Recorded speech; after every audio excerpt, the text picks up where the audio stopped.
I just have to say that I am super excited for this video.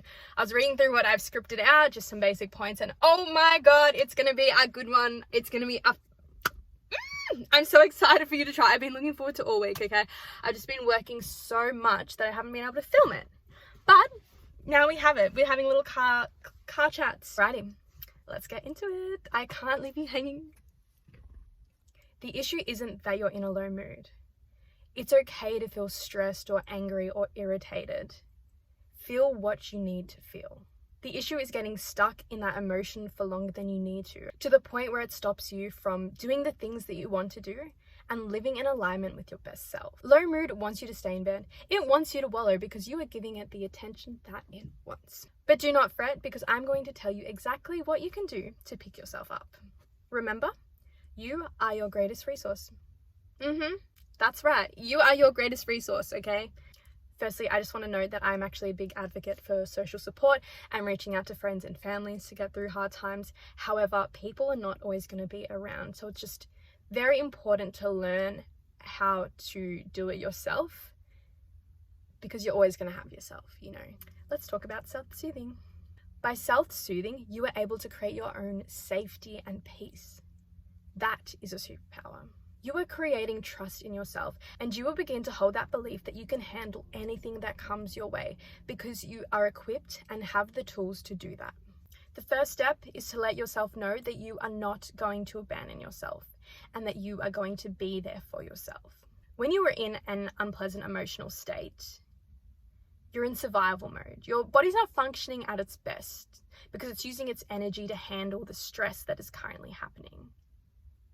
And if you don't actively try to get yourself out of that mode, it is very easy to stay in it. All people need soothing after they're angry or upset or irritated. And self-care is about choosing the positive behaviors that are going to soothe you, and that's going to help your body to reset. I just want to note as well that it's not about avoiding your emotions and unwanted feelings. Definitely process it. But the self-soothing part is kind of after you've processed it, and it helps you to let go and move on from that situation. Please feel your emotions. That is a very important part of self-care as well, but we're not going to delve into it in this little YouTube video today. There is no right or wrong way to do this. It is all about exploration and learning. It's about trying all these different activities and finding out what works for you. And then you're going to have this toolbox, which you can reference whenever you're feeling like shit. A good way to get started is to try and do things that use one of the 5 senses. By engaging in one of our senses, it reconnects us to the world around us, and it can help us to feel calmer and happier afterwards. There are so many activities that I could go through today, but I'm going to just give you a couple examples for each of the 5 senses. Use this as some inspiration and give it a try. Smell. You can light your favorite candle. You can use an essential oil. Buy some flowers. You could even do some cooking with some garlic and onions, because those things smell so strong, but I love it. It's delicious. Touch. You can cuddle your favorite blanket or wear your favorite sweater. Give your pet a cuddle. Give yourself a hug. You could even go stand outside on the grass in bare feet. That is one of my favorites, actually. Sight. You can go for a walk outside in nature. You could go to the beach. You could watch a sunset.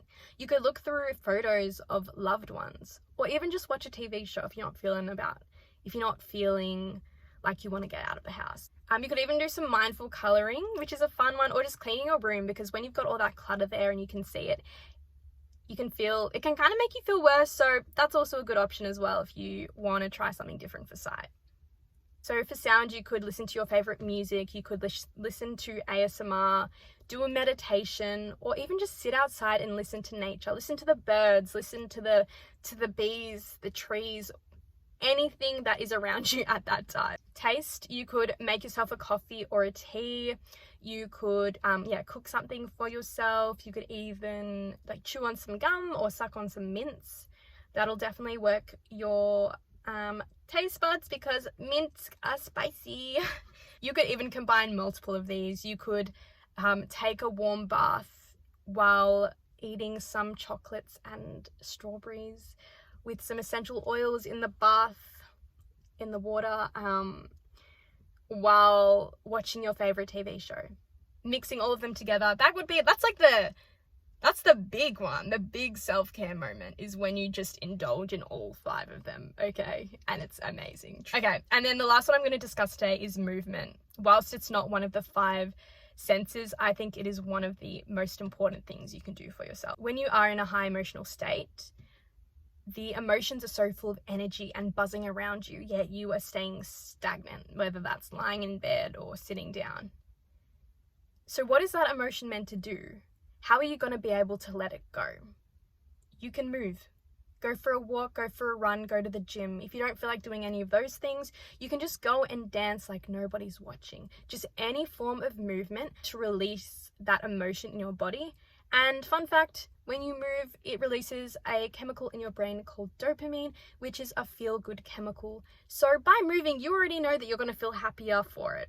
I love this one. It's one of my favorite things. I would highly recommend, but obviously it's not for everyone. So it's definitely up to you and what works for you. And obviously I can try to tell all these things, I really can, but ultimately it is up to you to do these things when you are in a high emotional state. Try out a bunch of these prior to that situation.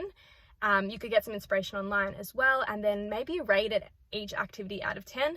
Choose your top 5 to 10, and then keep that somewhere that you can reference. And the next time that you feel like crap, go do it. And you might be saying, how am I going to do this when I feel like crap, Ash? What am I meant to do? Because I don't feel like doing it. Well, whenever I don't want to do something, I ask myself, what would my best self do? I know she would look after herself by self-soothing and then move on from the situation. Leave that stuff behind. The past does not belong in your present. And when I'm aware of what my best self would do, and I'm trying to reach that, it is very hard to ignore. I have this voice in my head that's like, go do it. You know that you should do this, you know you should do this. And then I will go do it. And that is the greatest form of self-care. Get through the discomfort now in order to feel the benefits in the future. Ultimate self-care advice there. Write that down. Write that down in your little notebook, okay? Put it on a wall. So by self-soothing and doing this activity that you don't really feel like doing when you're feeling like crap, go do it, because in a day, you're going to be feeling so much happier and healthier and buzzing with positive emotion. Please give these a try and let me know how it goes in the comments below. I really hope you enjoyed this video and got something out of it. If you'd like to see more videos like this, please subscribe, okay? I will work hard for you guys. I will get these videos out, even if I'm exhausted. But anyway, I really hope you enjoyed the video. Much love. Mwah! I'll see you soon.